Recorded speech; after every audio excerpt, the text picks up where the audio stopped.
Hey my good friends, welcome back to my channel. My name is Marianne Allen and I am so excited to be back on here. It looks like I'm coming back a lot more and this is a good thing. I'm gonna try to keep it that way.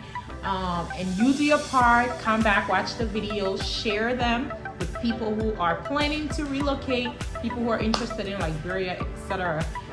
If you're new here, I relocated 3 years ago, and this is just a coverage of my journey, all the different things I've experienced. Hopefully you can learn from me and prepare yourselves better to come back to the motherland. If you've been around for a while, I am so excited you have stuck around. And most times those are the people who reach out to me. People really do care about me, and they know I tend to be busy, but when it gets a little bit too long, they get really concerned. And so I am so happy that you guys can reach out and check on my family and encourage us through the journey. So stick around, continue to follow the journey as we make it happen. So in the last video, we talked about the 5 things that will lead to your relocation failing. And I promised I would do a video talking about cash flow businesses that you can do in Liberia once you've moved. Not to say that these businesses cannot be done when you are not in Liberia yet. However, if you have a trusted person that can do these businesses, you can get going with it before you relocate. But because you're not on the ground, the chances of you losing money would be really high, because these businesses bring money in daily, except for one that would take a little bit, and I'll talk about that. So without wasting any time, I don't want this video to be long. Let's jump into our 5 businesses that would get cash flow started right away. If you don't know what a cash flow is that money coming in. Return on investment is almost immediate. There's a stable return on investment, and the sooner you can start that, the better it is for you. If you have relocated with a set budget, you've relocated with a savings, which will run out. Not could, it will run out. And depending on when it would run out, it just depends.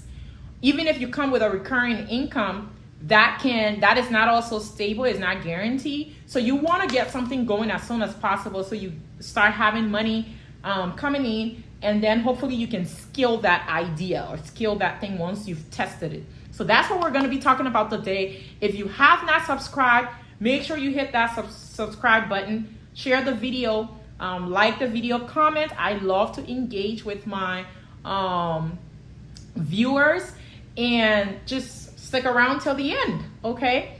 And I love feedbacks as long as you are respectful, so make sure you do that as well. Let's get into it.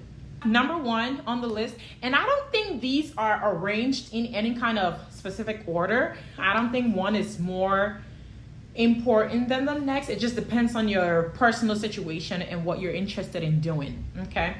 So number 1, retail business, as in dry goods. Dry goods will bring money to you as quickly as possible. Once you buy your products, every day you will get some kind of money in your hand.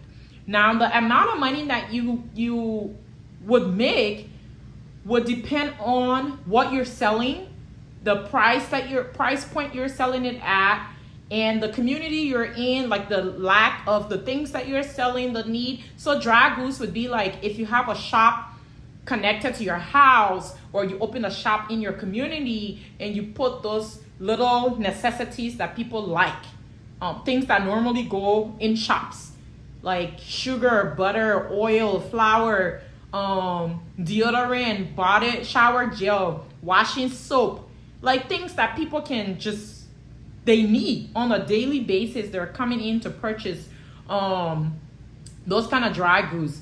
Hygiene, home and body hygiene products, tissue, like those kind of things. You can decide to niche, or you can just do variety. you would realize that you might end up doing variety because people come in and they're asking for different things.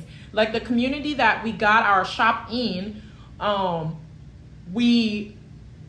niche is home and body fragrance, but we've been expanding into a lot of other things, dry goods related things, because people started to request for it. That was the need. That's kind of part of the need in that community.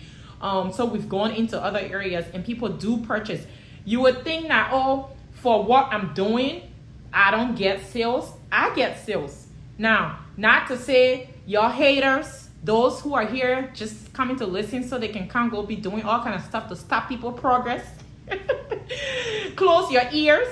I do get sales and it's pretty good. There are the only time that I may not, like, things will go down if my shipping don't arrive in time or I'm low on stock. So low stock, loss of sales is something that I'm dealing with. But other than that, people come in and they're purchasing every day. So I'm never really without money because there's always some kind of sale. And daily range of sale, I can get like the worst. I could get like $5 sale, the worst. The greatest, I could get $300 sale in a day. Just to give you an idea from my shop. So with that, and if I have the customer base, the only thing I'm waiting for is making sure that the shop is stocked, then that's pretty good. So dry goods. If you want to brand it American-based dry goods, do that. People do purchase as well. If you want to do just Liberia-based dry goods, where you buy wholesale and sell, go ahead and do that. If you want to get people to sell for you in different locations, go ahead and do that. Like dry goods related stuff brings money. That's money that will stay in your hand. And it's good to start when you actually don't need the money yet, because that money can turn itself around. It can help you scale. And investment wise, it can range from, it depends on how much you want to put in. Not everybody do like the big shops with the nice. I have a video on here that shows my shop. It took a lot of money to get that shop up to that point, because of the kinds of things that I was gonna sell in there. But some people don't do all of that. They don't pin. They just throw the goods in there and people come and buy either way. So depending on what you're selling, you won't need a high investment, location wise, place and all of that, upgrades and all of that. So start small, but make sure that money is coming.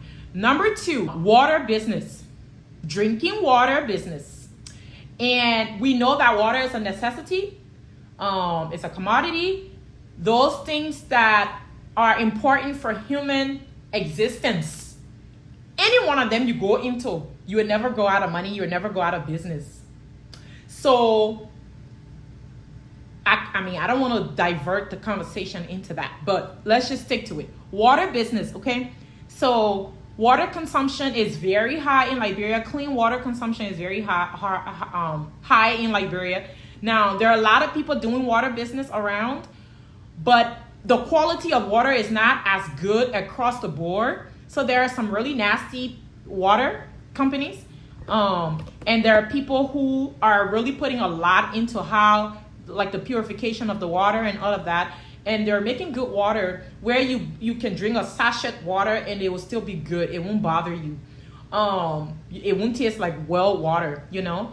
And all of those who are doing water business will tell you the return on investment is very high. That cash flow is high. It requires a lot of work. Not a lot of work once you set it up, but a lot of work as in production and sales. So you got to be up producing that water, especially if you have a large customer base and you have to supply. People need that water and they don't want to run out. So as a manufacturer, you need to keep up with the sales or the need of your customers. And what I've heard is you can never run out of customers. There's not a day you're not going to have money. I know people who are doing the water business and they'll tell you, say, They count money until they're tired counting money. They put the money aside and be like, I'm tired counting. You won't go count? No, you go count. You like stuff like that. It's a very high cash flow business. Setting up that business takes anywhere from $3,000 to $5,000 or more, depending on how big you want to start, and all of the different things that you want to put in place. If you already have a location that's built and is clean and you can just do the installation, you can do that. Some of the challenges that people have talked about concerning that, and maybe, I will try to do some videos talking to owners of those businesses. And but some of the challenges that they've talked about is high turnover in staff. People don't really commit, and when you don't have committed staff, it's like you're always training someone to actually live up to the standard that you've put in place if you want your product to be a good product. And a lot of people that are in that business say they can't keep up with the demand. You would think, there are so many people doing it, but even with as many people that are doing it, there's still a really high need. So there's always a need for another person in the market. Strategically, you want to know where to do it.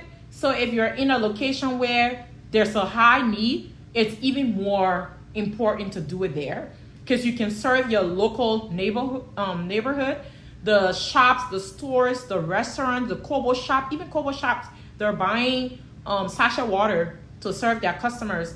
You can scale it. You can start with one machine, produce, and as your customer base grow, you can add a second machine or a third machine, expand the production. You can get a pickup truck to help you with distribution. You start to build your team, and you can go into bottled water. So that's something that even we ourselves, we're looking into it. We're just trying to see like where we want to do it, where we want to have our operation based, and the different communities we want to serve. So water business, drinking water business. Number 3, transportation business. Transportation business is a really high cash flow business as well. And it, like, the moment you purchase that vehicle or that keke and put that on the road, it starts making you money immediately. Like, I swear, you're not gonna buy that car, put it from Painesville to Monrovia, and think you would drive the car empty. Or, keke don't run on the main road, but you're not gonna drive that car keke empty. Like, there are always people to hop in, and you'll be like, oh my gosh, I just made 1,000 Liberian dollars. So it's super high cash flow business, regardless of what you do. For the taxis, we checked on that. You can get a small taxi for around $5,000, four or five. The guy, I think anywhere from $4,000 to $5,000. And so you would do that and then do the registration and all of that. That's just in like $100, $150, $175, and insurance $125. So putting all your required documents and stuff would definitely be under $500. So you could, let's say for $6,000 or lower, you can definitely get a vehicle, a taxi, and have that on the street, and you would be, I don't remember the returns.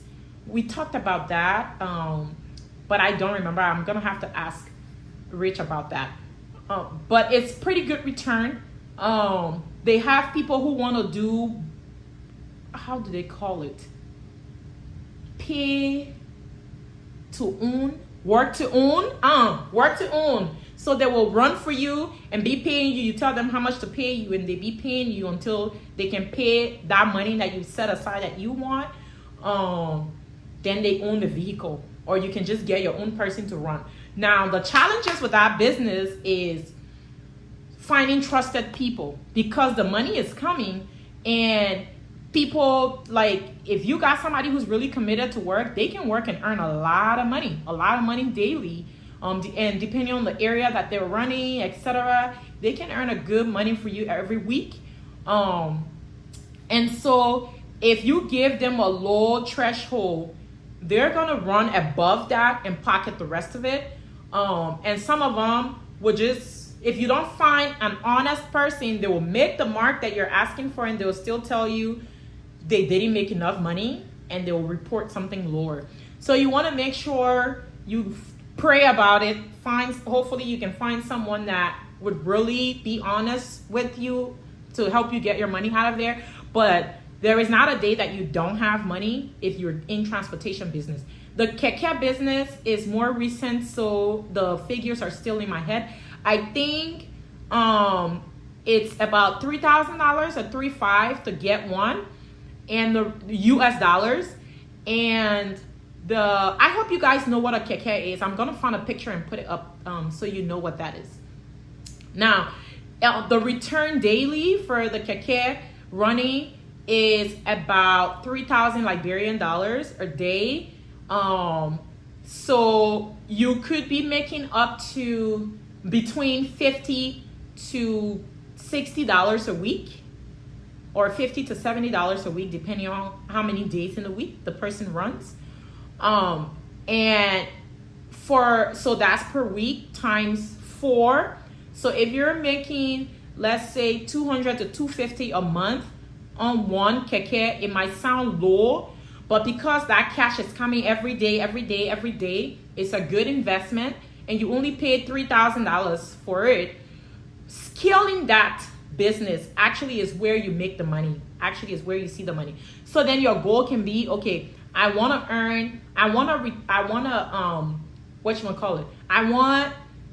a monthly cash flow of $1,000. And if you are making $250 on one keke or $200 on one keke, you know that you need to come up with 5 kekes to be able to make $1,000 a month. So then while you can afford it, you make that investment. And then you just sit down and let it run, and that money starts to come in. Now, while you still got some of your savings, that keke is bringing in $1,000 now, and that money, you don't need it yet because you still have money that you brought, or you can tuck away the money you brought now, the remaining that you have, and now you have $1,000 you can live off of in Liberia that will take care of your living expenses and everything. And then as that thing is making money, you can just keep expanding, or now take that money, some of the profits, and start to put it in other things that you're interested in. That's where the cash flow, like regardless of if those other things succeed or not, you got something that's bringing you in money in daily. Number 4,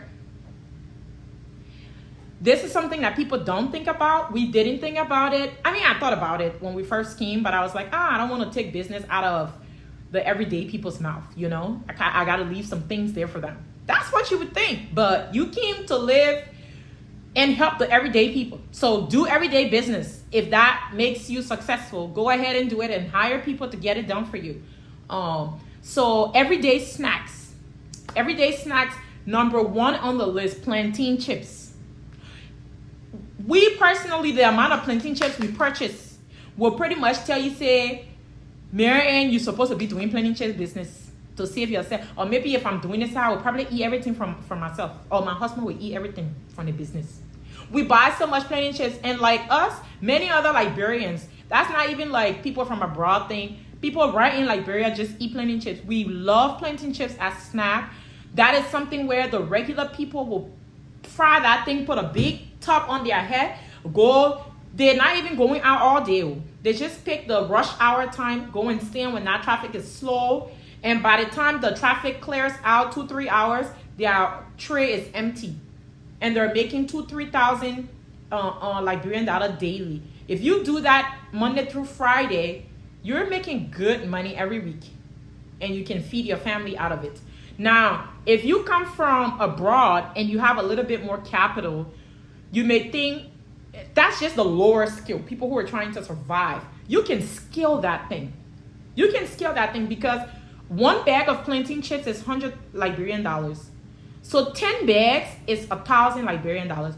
When I see those tops on those ladies' head, it's definitely over 30 chips in there. And 30 would be 3,000 Liberian dollars. So if they're selling all of those things daily, they're making good money weekly and also goes into monthly.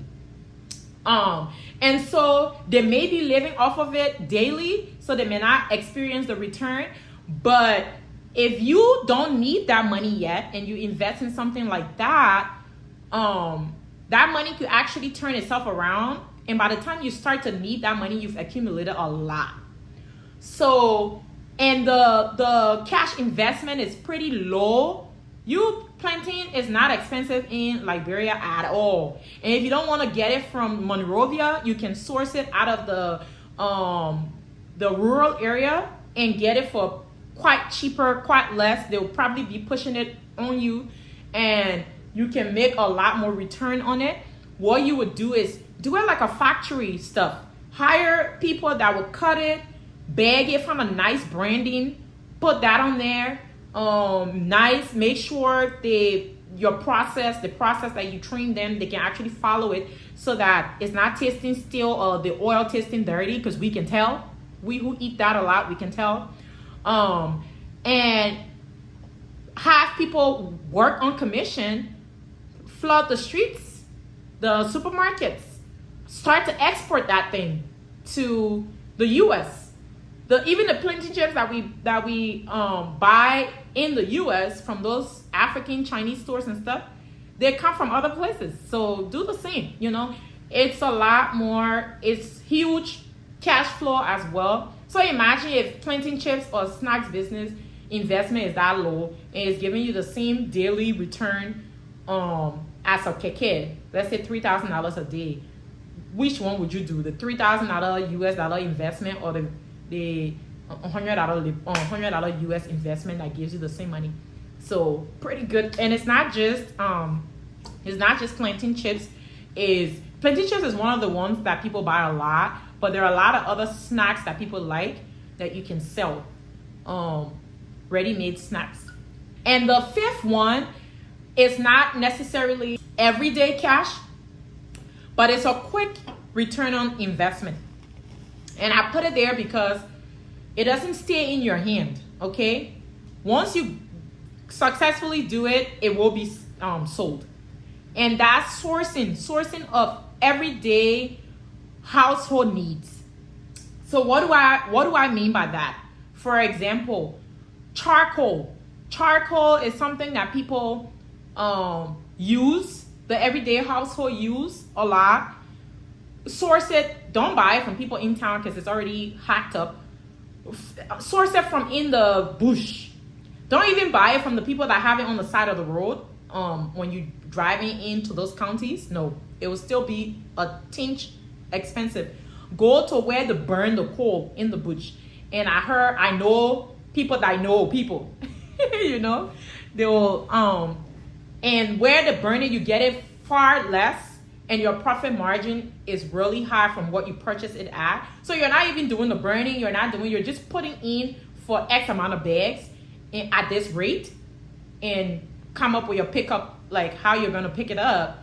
And then when you get it to town, don't do retail, don't sell to individual people, sell it to the people who are selling coal now in town. So that way they just get the entire thing off your hands at an increased rate where they too can add their profit on it, and it's a win-win situation. So you don't get the money like every day, but once you get that process, and I need to find out how long it takes for that coal process to be done, but once you get that, it's guaranteed to leave your hands because it's a highly used product. Another product in that category is so palm oil. Source it from in the bush the same way, bring it to town, sell it to those who sell retail.